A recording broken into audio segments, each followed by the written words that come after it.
மக்கள் நீதி மையத்தினுடைய ஆதி திராவிட நல அணியினுடைய மண்டல அமைப்பாளர் தம்புராஜ் அவர்களும் இன்று கோவையில தலைவர் நம்மவர் கமலஹாசன் பிறந்த நாளை முன்னிட்டு பொதுமக்களுக்கு நலத்திட்ட உதவிகளை வழங்குகிறார்கள்.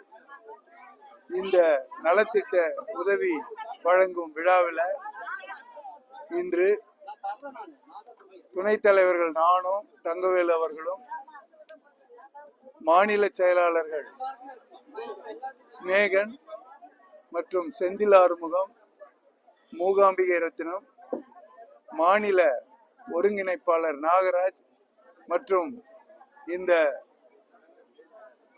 அணியினுடைய நிர்வாகிகள், மாவட்ட நிர்வாகிகள் இன்று கலந்து கொண்டு மக்களோடு உரையாடி இந்த நிகழ்வை நடத்தி கொண்டிருக்கின்றோம்.